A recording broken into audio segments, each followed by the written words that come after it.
The night after my coronation was suffocating. The air in the grand palace felt heavy, laden with the scent of incense that had burned all day, its smoke clinging stubbornly to my robes and skin. The echoes of the crowd's chants still lingered in my ears, but instead of pride, I felt a growing hollowness deep within me. I stood on the balcony overlooking the savannah, the moonlight casting silver streaks over the golden grasses that stretched endlessly into the horizon. The landscape was as breathtaking as it was isolating. Somewhere out there, life moved on without the weight of a crown, without the crushing expectations of a kingdom teetering on the edge of rebellion. Somewhere out there was freedom. The elders' voices echoed in my memory. 3 moons, King Adisa. You must marry within 3 moons to secure the royal lineage. A king without an heir is a kingdom without hope. 3 moons. 90 days to conform to tradition. 90 days to bury the secret that would destroy me if it were revealed. I gripped the balcony railing so tightly my knuckles whitened. It was not a queen I longed for. My heart had already found its keeper, though it defied every law of this kingdom to admit it. The elders had said nothing of love when they crowned me. Only duty. Only lineage. I was to carry my father's legacy forward, to repair the fractures in the kingdom he had left behind. I closed my eyes, letting the cool night air wash over me, but it did little to calm my racing thoughts. My father had been a powerful king, but he ruled with an iron fist that left scars across the land. The tribal leaders resented him for his heavy taxes, his forced unifications, and his refusal to listen. His death left the kingdom divided, and I had inherited not just his crown, but his mess. The elders expected me to solve it all by marrying a noblewoman and producing an heir. As if that could bind fractured tribes, heal old wounds, or bring peace to the people. They didn't see what I saw. They didn't feel what I felt. The wind shifted, carrying a faint but familiar scent, the crisp, earthy aroma of reeds and water. My heart quickened. I turned from the balcony and slipped quietly through the dim corridors of the palace, careful not to wake the guards stationed nearby. I needed to see him. The oasis lay hidden beyond the palace walls, past a dense grove of acacia trees. It was a place I had discovered as a boy, a sanctuary where the worries of the world seemed to melt away. But it had become so much more since I met him, Niazi, the healer from the outcast tribe. As I approached, the soft rustle of reeds greeted me, their whispers mingling with the gentle splash of water. And there he was, standing by the edge of the pool, his silhouette illuminated by the moonlight. Niazi, I called softly, and he turned. His face broke into a smile, but there was always a flicker of caution behind his eyes. You shouldn't be here, Adisa, he said, though his tone lacked conviction. And yet here I am, I replied, stepping closer. We sat by the water, the tension in my chest easing with each passing moment in his presence. He was the only person who saw me, not as a king, but as a man struggling to balance the weight of expectations and his own desires. You're troubled, he said, his voice low and soothing. I nodded, running a hand through my hair. The elders are relentless. 3 moons, they say. 3 moons to find a queen. And you think you'll find one? He asked, though he already knew the answer.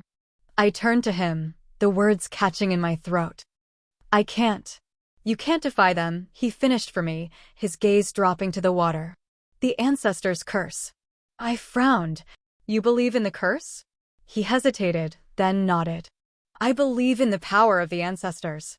They may not punish you directly, but their influence over this land is undeniable.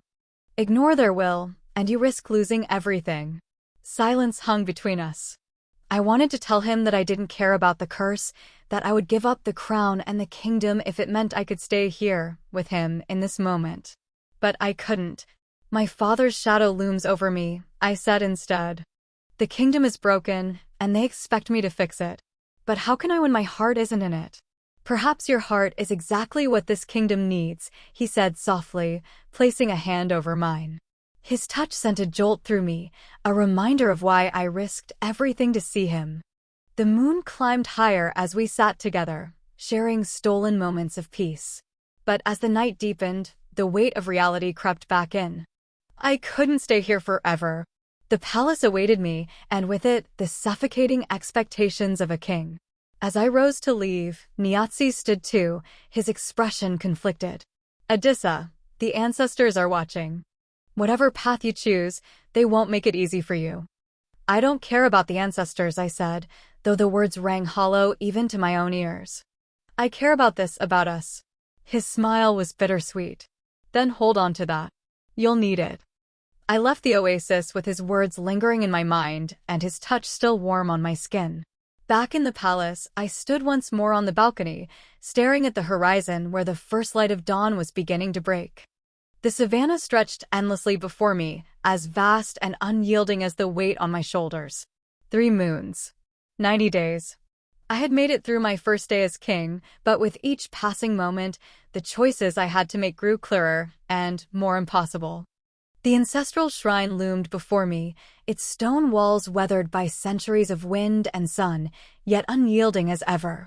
It was said the voices of the ancestors resided here, whispering through the cracks and crevices, guiding or condemning those who dared lead the kingdom.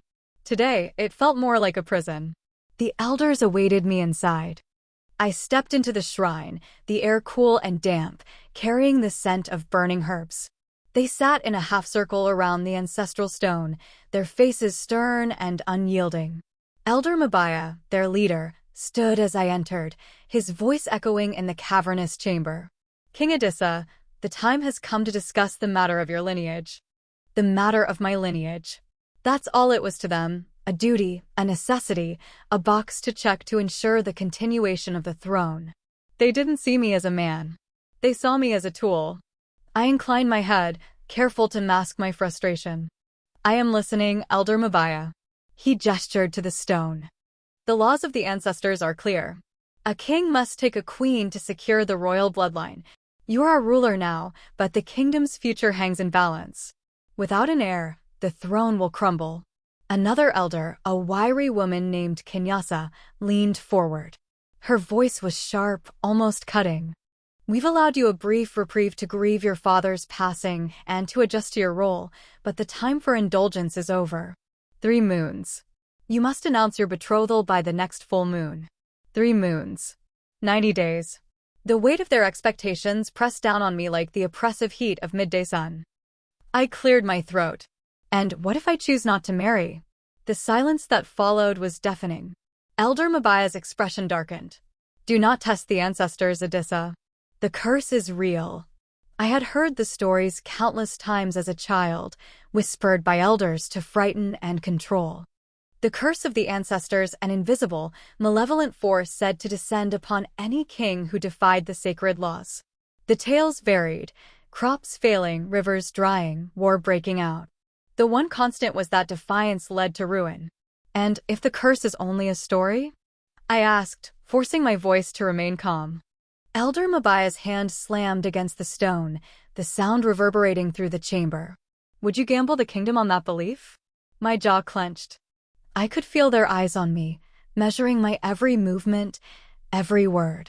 I knew what they thought, that I was young, untested, and possibly weak. I couldn't show them my doubt, though it burned within me. 3 moons, Mabaya repeated, his tone softer now, but no less insistent. It is not just tradition, Adisa. The tribes are watching. They are waiting. Your father ruled with strength, but his heavy hand fractured this kingdom. It is you they look to for unity. A marriage will symbolize stability, a promise that the royal line will endure. Without it, you invite rebellion. And what if unity can be achieved without a queen? The words escaped before I could stop them. Elder King Adisa scoffed. Unity? Achieved how? By empty promises? By rejecting your sacred duty? The ancestors will not allow it. Neither will the people. I remained silent. What could I say? That the very thought of taking a queen made my stomach churn? That my heart had already chosen someone, a healer, an exile, a man? They would never understand. Mabaya stepped closer, his voice low and heavy. Do you think this is about you, Adisa? About your desires? It is about the kingdom. The people. The ancestors. You carry the weight of generations on your shoulders. 3 moons. That is all we ask. Fulfill your duty, or the council will be forced to act. The veiled threat hung in the air. Forced to act. It was no idle warning. If I refused, the elders would strip me of my authority and find another to sit on the throne. The thought sent a chill down my spine. As I left the shrine, the weight on my chest grew heavier with every step. The elders had made their position clear. My duty was to marry, to produce an heir, to carry on the traditions of my ancestors. To defy them was to risk everything, my crown, my kingdom, my life. But how could I marry when my heart already belonged to Niazi? The memory of his touch, his voice, his defiant smile, it was a lifeline in the storm, but also a tether pulling me toward ruin. The savannah stretched before me as I walked away from the shrine, its golden grasses swaying gently in the breeze. Somewhere out there, beyond the palace walls and the oppressive weight of tradition, was the oasis. And Niazi. That night, I returned to the palace, my mind racing. The elders had given me 3 moons to conform to their will. 90 days to secure my throne or lose it. But the decision wasn't just about me. If I married, if I chose tradition, I would be betraying Niazi and the love we shared. If I refused, I risked plunging the kingdom into chaos. I stared out at the savannah from my balcony, the moonlight casting long shadows over the land. In the distance, the faint call of a jackal broke the silence. I clenched my fists, the cold metal of my royal rings biting into my palms. "What would you have done, father?" I whispered into the night. But the wind carried no answers. 3 moons. 90 days. The countdown had begun. The cool night air whispered promises of freedom as I slipped out of the palace gates, cloaked in shadows. My feet carried me instinctively toward the oasis, the only place where I could breathe freely. My mind raced with the elders' ultimatum, their words like chains tightening around my chest. 3 moons, they had said. 90 days to conform to tradition. 90 days to find a queen and bury the truth of my heart. But I wasn't heading to the oasis for answers. I was going there for him. The oasis appeared like a mirage, hidden within a grove of acacias. The water shimmered under the moonlight, reflecting the stars like a second sky. Reeds rustled gently, and the air carried the faint, crisp scent of earth and life. As I approached, my heart quickened, not from the journey, but from anticipation. Niazi was already there, his silhouette illuminated by the soft glow of the moon. He stood by the water's edge, his staff in hand, his figure serene yet commanding. He turned as he heard my footsteps, a smile breaking across his face. "You're late," he teased, his tone light, but his eyes searching mine. I stopped a few paces away, hesitant. "The elders," I said simply, as though that explained everything. And perhaps it did. His smile faded, replaced by a flicker of concern. "What have they decided?" "They've given me 3 moons to find a queen," I said, the bitterness evident in my voice. 3 moons to sacrifice myself on the altar of tradition. Niazi's jaw tightened, and he turned back to the water. "And what will you do?" I stepped closer, my voice lowering. "I don't know." We stood in silence for a moment, the only sounds the gentle ripple of water and the occasional rustle of leaves. Finally, Niazi spoke. "There's something you need to see." He led me to the far side of the oasis, where ancient carvings marked the rocks that encircled the water. I had seen them before as a child, but never paid them much attention. Now, in the moonlight, they seemed alive, their grooves glowing faintly with an ethereal light. "These carvings," Niazi said, running his fingers over the symbols, "tell the story of the ancestors." "And the prophecy." I frowned. "Prophecy?" He nodded. "It speaks of a union, 2 souls, one of royal blood and one from the land of exiles, destined to bring peace to the kingdom." The words hung in the air, heavy with implication. I stared at the carvings, their glowing symbols suddenly seeming far more important. "You believe this?" I asked, my voice barely above a whisper. "I do," he said simply. "The ancestors' magic is real, Adisa. Their power flows through this land, through these symbols, through us." "Through us?" I echoed, my heart pounding. He turned to face me, his gaze steady. "I believe we are the ones this prophecy speaks of. You, the king born of royal blood. Me, the exile with magic in his veins. Together, we could break the curse, bring unity to the kingdom. His words should have brought clarity, but instead, they left me more conflicted than ever. The idea of us, of our love, being the key to the kingdom's future was both exhilarating and terrifying. But could I really risk everything? Could I risk him? Niazi, I began, but my voice faltered. I didn't know what I was going to say. He stepped closer, his presence steadying me. Adisa, you're a king, but you're also a man. And men must make choices, no matter how difficult. What does your heart tell you? Before I could answer, he reached up, his hand brushing against my cheek. The touch was electric, igniting a fire that had been smoldering inside me for too long. I closed the distance between us, my lips finding his in a kiss that was both desperate and tender. The kiss deepened, our breaths mingling as the weight of the world seemed to lift, if only for a moment. His hands slid over my shoulders, pulling me closer until there was no space between us. The night around us faded away, leaving only the feel of his touch and the sound of our hearts racing in unison. We sank into the soft grass by the water's edge, the cool blades brushing against my skin.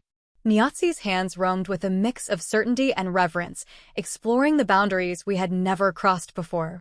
I let him guide me, his touch igniting a fire that consumed my doubts, if only for a while.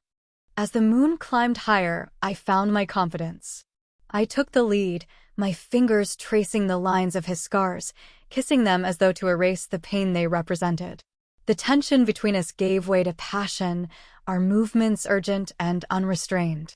Exhausted but unwilling to part, we lay tangled together, our breaths slowly steadying. But the connection between us reignited as he whispered, "We shouldn't, but I can't resist you." This time, our movements were slower, more deliberate, savoring the moment as though it might be our last. As the stars above bore witness, I realized that I was no longer just a king bound by duty. With Niazi, I was a man allowed to love. The first light of dawn broke over the horizon as we dressed in silence, the reality of the world creeping back in. Niazi's expression was thoughtful, his usual playful smirk replaced by something more serious. "What happens now?" he asked finally, his voice barely above a whisper. I met his gaze, my heart heavy with the answer I couldn't give. "I don't know." He nodded, as though he had expected as much. "The path ahead won't be easy, Adisa. The ancestors' magic, the prophecy, it doesn't guarantee our safety. And yet," I said, stepping closer, "I would risk it all for you." His eyes softened, but the tension didn't leave his shoulders. "You're a king. Your choices affect more than just us. Remember that." As I made my way back to the palace, the weight of my responsibilities returned in full force. The elders' ultimatum echoed in my mind, their demands clashing with the undeniable truth of what I felt for Niazi. Could I defy them? Could I defy tradition? Could I risk my throne and my kingdom for love? The golden grasses of the savannah swayed in the breeze as though whispering secrets I wasn't yet ready to hear. Somewhere in the distance, the jackal's call broke the morning silence, a haunting reminder that time was running out. 3 moons. 90 days. And now, the prophecy. The sun rose high above the Mabula kingdom, its golden rays casting long shadows over the palace courtyard. The drums of morning announcements echoed through the corridors as I sat in council with the elders. The air was thick with tension, each of them waiting for my decision, the decision I wasn't ready to give. Elder Mabaya leaned forward, his gnarled hands resting on the edge of the council table. "King Adisa, the full moon approaches. Have you selected a bride?" I held my composure, though my heart hammered in my chest. "I need more time." "Time?" Elder Kenyasa's voice was sharp, cutting through the room. "Your people grow restless. The tribes are watching. Waiting. If you delay any longer, you risk rebellion." My fists clenched under the table. "Do not mistake thoughtfulness for weakness, Elder Kenyasa. The stability of the kingdom depends on more than a hasty marriage." Elder Mabaya frowned, his expression unreadable. 3 moons, Your Majesty. That is what the ancestors decreed. If you fail to choose by the next full moon, the council will have no choice but to intervene. Intervene. The word hung in the air like a blade. I forced a curt nod and dismissed the council, though their whispers lingered long after they had left. As soon as they were gone, I paced the room, frustration coursing through me. They didn't care about love, about unity. They cared about power, about control. Every decision I made was scrutinized, every hesitation seen as a weakness to exploit. A knock at the door pulled me from my thoughts. Before I could respond, the door creaked open and Zuberi, my most trusted advisor, stepped inside. "My king," he said, bowing deeply. "There are rumors." I sighed, rubbing my temples. "There are always rumors, Zuberi." "Which ones this time?" "About your delays in selecting a queen," he said carefully, his eyes darting toward the door as though someone might be listening. "The elders are stirring unrest among the noble houses. They claim your indecision is a sign that you are unfit to rule." Unfit to rule. The words stung more than I cared to admit. "And do you believe them?" Zuberi's gaze met mine, steady and unwavering. "No, my king. But others might. If the council stirs the people against you, it could lead to rebellion." I nodded, my jaw tightening. "Then I must act before they do." That night, I found myself back at the oasis, the only place where I could think clearly.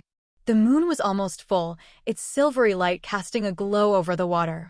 Niazi was waiting for me, his staff resting against a nearby tree. "You look troubled," he said as I approached, his voice a soothing balm to my frayed nerves. "The elders grow bolder," I said, sinking onto the grass beside him.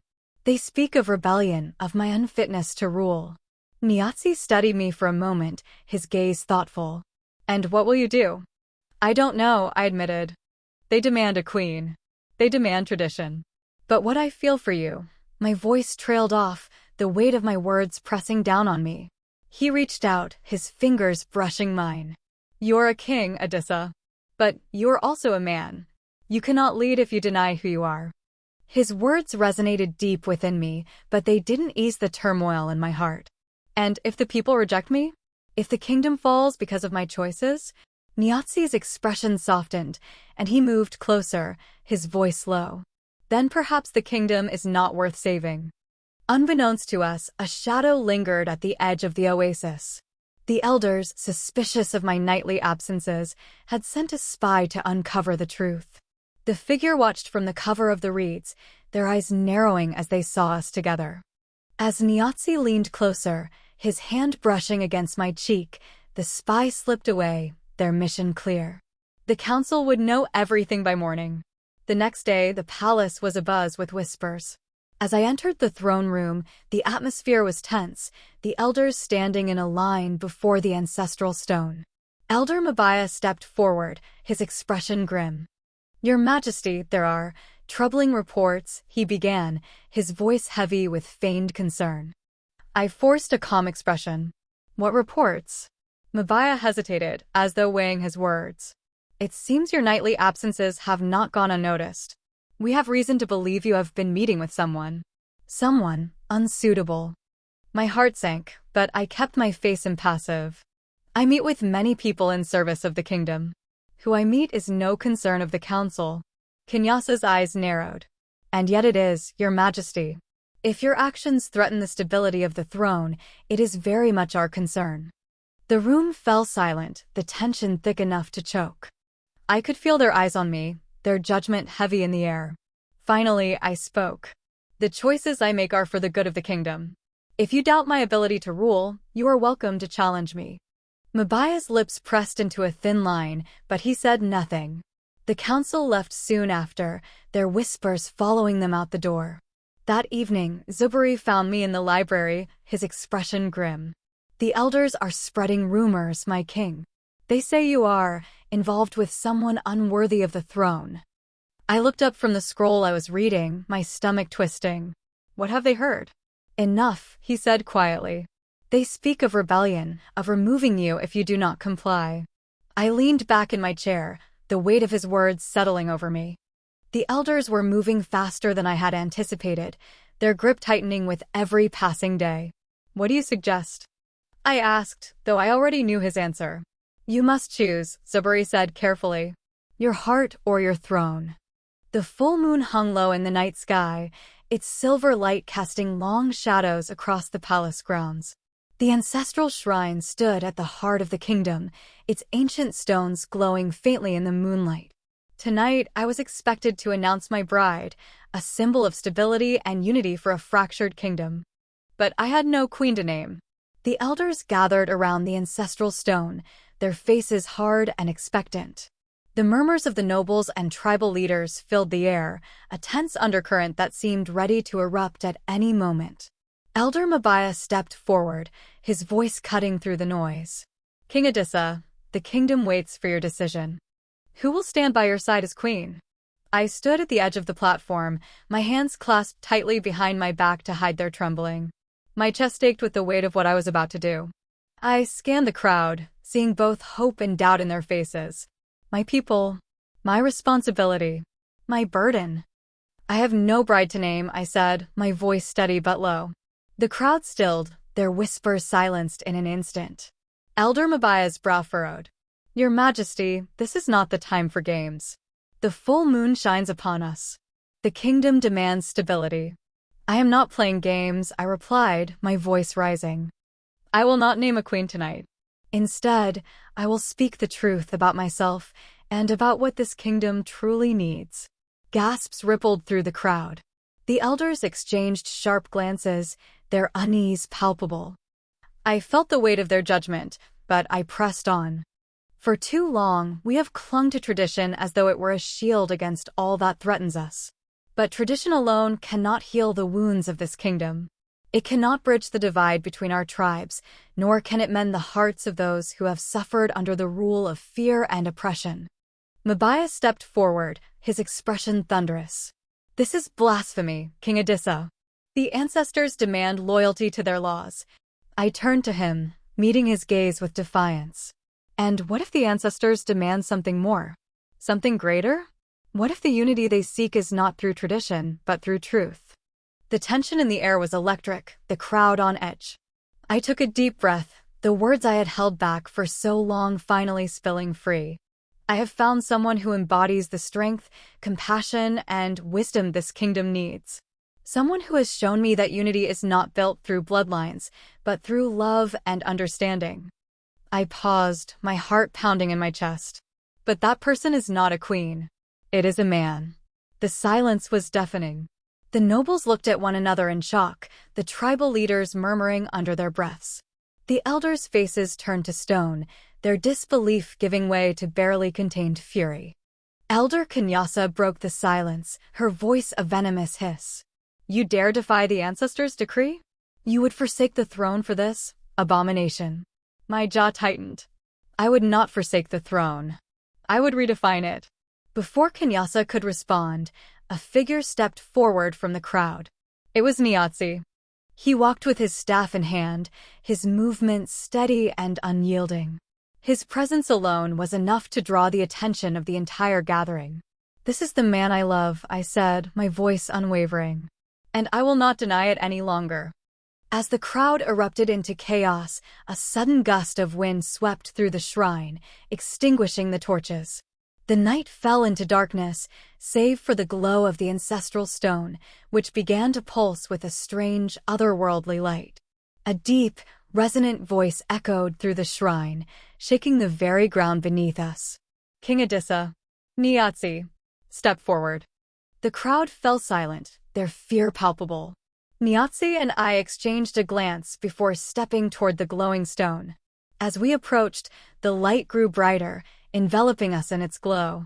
The voice spoke again, its tone both commanding and ancient. The prophecy has been fulfilled. The union of two destined souls, one of royal blood, one of exile, shall bring balance to this land. But first, you must prove your worth. In an instant, the world shifted. The shrine, the crowd, the kingdom, all disappeared. Niazi and I stood alone in a vast, empty expanse, the ground beneath us a swirling mist of light and shadow. The ancestors demand a trial, Niazi whispered, his voice steady but tense. A figure materialized before us, a vision of my father, his expression stern and unyielding. His voice cut through the mist like a blade. Adisa, you have defied tradition. You have placed your heart above your duty. What makes you worthy to rule? The question struck me like a blow, but I stood tall. I seek unity, not through fear, but through understanding. I believe this kingdom needs more than tradition. It needs love, courage, and the willingness to change. My father's image faded, replaced by a vision of Niazi's tribe, their faces etched with suffering. A woman stepped forward, her voice filled with anger. And what of us, Niazi? You left us behind. You abandoned us. How can you claim to bring unity when you turned your back on your own people? Niazi's shoulders tensed, but he met the woman's gaze with resolve. I was exiled for powers I did not choose, but I have never stopped fighting for our people. I return not as an outcast, but as someone who can bring us into the light. The mist began to swirl faster, the voices of the ancestors blending into a cacophony of sound. Niazi reached for my hand, and together, we stood firm against the storm. We stand together, I said, my voice rising above the noise. We will face whatever trials you demand, but we will do so united. That is our strength. The storm ceased and the mist parted. The glowing carvings of the ancestral shrine reappeared, along with the crowd, who stared in stunned silence. The voice of the ancestors echoed once more. You have proven your worth. The prophecy is fulfilled. The kingdom shall be united under your rule. The light faded, leaving Niazi and me standing before the ancestral stone. For a moment, there was only silence. Then, a voice rose from the crowd. All hail King Adisa. The glow of the ancestral stone dimmed, leaving only the soft flicker of torches lighting the shrine. For a moment, the world stood still. The gathered crowd stared, frozen in stunned silence, their eyes darting between Niazi and me as if they couldn't believe what they had just witnessed. Then, a voice broke the quiet. The prophecy, it was Elder Mabaya, his usual stern demeanor replaced by uncertainty. The prophecy has been fulfilled. Whispers rippled through the crowd like a rising tide, growing louder with each passing moment. Some murmured in awe, others in anger. The nobles, the tribal leaders, the common folk, all were struggling to grasp what this meant for the kingdom, for their beliefs, for their future. I stepped forward, my heart pounding but my resolve unshaken. The ancestors have spoken, I said, my voice cutting through the noise. This union is their will. Niazi and I are meant to lead this kingdom together, not divided by tradition, but united in truth. The murmurs grew louder. Some faces showed hope, others defiance. Elder Kenyasa stepped forward, her sharp voice slicing through the air. And what of the laws? The traditions? Will you discard centuries of wisdom for the words of a prophecy? I met her glare, the fire in my chest rising. The ancestors have shown us the truth.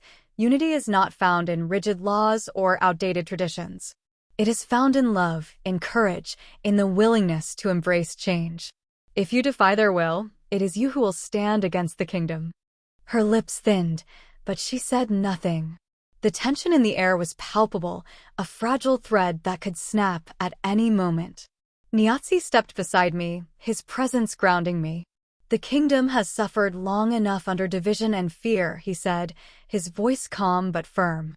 Together, we can heal these wounds. But we cannot do it alone. We need you, all of you, to believe in a future where unity is possible. A hush fell over the crowd. Slowly, one by one, people began to kneel. First the tribal leaders, their faces solemn but resolute. Then the nobles, some hesitant but ultimately bowing. Even the common folk followed suit, their heads lowering in respect. The only ones who remained standing were the elders. Elder Mabaya's gaze lingered on me for a long moment before he, too, knelt. The others followed, though their reluctance was clear. All hail King Adisa, Mabaya said, his voice echoing through the shrine. And his chosen consort, Niazi. The walk back to the palace was surreal. The people had begun to cheer, their voices ringing out through the streets, but I could feel the tension beneath their celebration. Not everyone was convinced. The nobles would need proof of stability. The tribes would demand tangible change. And the elders, they would not surrender their power so easily. Inside the palace, the mood was quieter. Zuberi waited for me in the throne room, his expression unreadable. He bowed deeply as I approached. "My king," he said, his voice steady. "The people are speaking of what happened at the shrine. Some are calling it a miracle. Others, a challenge to the old ways." I nodded, removing my ceremonial robe and tossing it over the back of a chair. "It is both. Change is never easy, Zuberi. But it is necessary." He hesitated, then stepped closer. "The elders may bow in public, but in private, they will plot against you. Be careful." That evening, I found myself standing on the balcony of my chambers, staring out at the savannah. The moon was still full, casting its silvery light over the grasses that stretched endlessly into the horizon. Behind me, the faint rustle of fabric signaled Niazi's arrival. "You've been quiet," he said, his voice soft as he joined me. "There's much to consider," I replied, not taking my eyes off the landscape. "The people, the elders, the tribes. They may have bowed tonight, but their hearts will take longer to change." He placed a hand on my arm, and the warmth of his touch was enough to ease some of the tension in my chest. "You've already done the impossible, Adisa. The rest will come with time." I turned to face him, the weight of the day finally catching up with me. "You're my strength, Niazi. Without you, I don't know if I could have faced them." "And you're my light," he said, stepping closer. "We faced the ancestors together, Adisa. What power do the elders have compared to that?" His words were my undoing. I pulled him close, my lips finding his in a kiss that was both desperate and tender. The moonlight bathed us in its glow as we moved toward the bed, shedding the barriers that had kept us apart for so long. The kiss deepened, our movements urgent and unrestrained. My hands roamed his body, tracing the lines of his scars with reverence. Each touch, each caress, was a promise, a vow to stand by him, no matter what came next. He responded with equal fervor, his hands sliding over my shoulders and pulling me closer until there was no space left between us. As the urgency subsided, our movements became slower, more deliberate. He took the lead, guiding me with a confidence that left me breathless. His touch was gentle but firm, his kisses trailing over my skin like whispers of devotion. We explored each other's boundaries, finding solace in the intimacy we had both craved for so long. Exhausted but unwilling to part, we lay tangled together, our breaths mingling in the quiet of the night. But as his fingers brushed against my cheek, the fire between us reignited, and we surrendered once more to the pull of our connection. This time, the movements were softer, more languid, savoring the moment as though it might be our last. As the first light of dawn crept through the windows, we lay side by side, our hands entwined. In his presence, I felt whole, no longer just a king, but a man who had found his purpose. The days that followed were a blur of meetings and negotiations. The nobles demanded assurances of stability. The tribes required reparations for past grievances. And the elders, they watched me like hawks, waiting for me to falter. But with Niazi by my side, I felt invincible. Together, we began the work of rebuilding. We traveled to the outcast tribes, speaking with their leaders and promising them a seat at the table. We met with the nobles, assuring them that their influence would not be diminished, but redirected toward unity. Slowly, the kingdom began to heal. Months later, as the kingdom celebrated its newfound peace, a final revelation came to light. While studying the carvings at the oasis, Niazi discovered a hidden inscription, a continuation of the prophecy. It spoke of a child born of the union between royal blood and exile, destined to lead the kingdom into a golden age. Though neither of us understood how such a child could come to be, the prophecy left us both humbled and hopeful. The ancestors had guided us this far, perhaps they would guide us further still.